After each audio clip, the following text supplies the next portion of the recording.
Hi, I am Alex from Essential Web Apps. And, in this video, the burning question is, are you browsing a safe website? How to find out? Let's find out. But, before I get into that, we make videos regularly.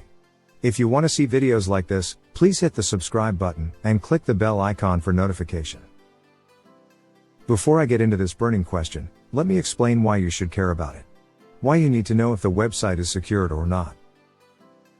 Well, in recent days we've become more and more online based. We have everything at our fingertips now. Information, entertainment, banking, and especially the online marketplace became huge in the last few years.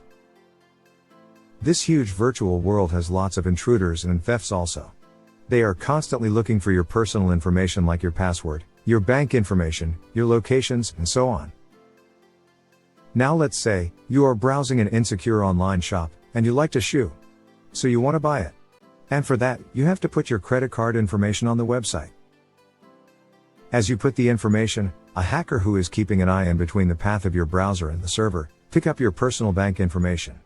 And can use it to spend your money anytime.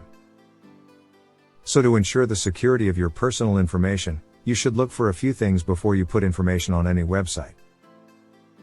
First of all, never trust any random website, just because it offers a 70% discount. Always stick with the popular ones. Ensure it has a physical address, a phone number that you can call and talk to a real person, an email address that does not reply with a preset template. You know, these are the basic ones. Now, let's get a bit technical here. So secondly, look for this. It means Secure Hypertext Transfer Protocol.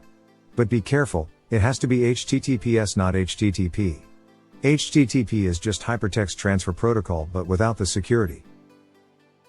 This additional security uses one of two protocols. The first one is SSL. It is more popular and used by most websites nowadays. And the second one is TLS. It is the latest industry standard protocol. So, if the website you are browsing has HTTPS and SSL, or TLS, you will see this. This padlock will ensure that the information you're putting on the website is encrypted, and no hacker can read this in any way. So, there you go. Now you know how to know if the website you're browsing is safe or not. In another video, we will discuss how HTTPS, SSL, and TLS works. So, keep in touch with us for that. You can comment below if you have any questions. If you like this video, please give us a thumbs up and share it with your friends. And, I will see you in the next video.